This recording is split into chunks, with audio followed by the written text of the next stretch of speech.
ధనుసు రాశి వారు ఈ వారం సంతోషంగా గడిపే అవకాశాలు ఉన్నాయి. కుటుంబ సభ్యులతో కలిసి సరదాగా కాలక్షేపం చేసేటటువంటి సందర్భాలు ఎక్కువగానే ఉంటాయి. ఉద్యోగస్తులకు ఈ వారం పని ఒత్తిడి పెరిగేటటువంటి సూచనలు కనిపిస్తున్నాయి. కుటుంబపరమైనటువంటి కార్యక్రమాల్లో పాల్గొంటారు. సంఘపరమైనటువంటి వ్యవహారిక పనులు చేపట్టే సందర్భంలో ఉన్నటువంటి సమస్యలు, లోపాలు ఒక కొలిక్కి రాగలుగుతుంటాయి.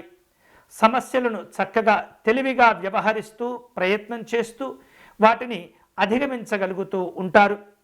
ఉద్యోగపరంగా, వ్యాపారపరంగా తీసుకునేటటువంటి నిర్ణయాల విషయంలో జాగ్రత్తగా, తెలివిగా, అందరికంటే భిన్నంగా ఆలోచించవలసిన అవసరాలు ఏర్పడుతూ ఉంటాయి.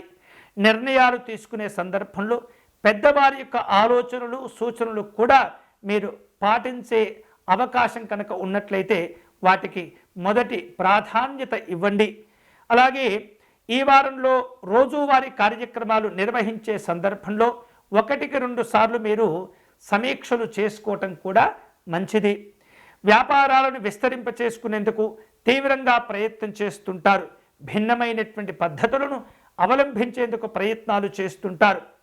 మీకు రావాల్సిన పాత బాకీలను వసూలు చేసుకునేందుకు తీవ్రంగా ప్రయత్నం చేస్తుంటారు. అధికారిక పరంగా సహాయ నిరాకరణ ఇబ్బంది పెడుతూ ఉంటుంది. దుబారా ఖర్చులు పెరుగుతూ ఉంటాయి. ఇతర మార్గాలను అన్వేషిస్తూ ఆర్థికంగా బలపడేందుకు ప్రయత్నాలు చేస్తుంటారు. ఈ వారం ఈ ధనుస్సు రాశి వారు మరిన్ని శుభ ఫలితాలు పొందేందుకై మహాలక్ష్మి అమ్మవారిని పూజించటం, అర్చించటం అనేది చాలా చాలా మంచిది. వీలైతే కనుక కుంకుమార్చన నిర్వహించటం, తామర పుష్పాలను సమర్పణ చేయటం, అమ్మవారి యొక్క అష్టలక్ష్మి స్తోత్రమును పారాయణం చేయటం అనేది చాలా చాలా మంచిది.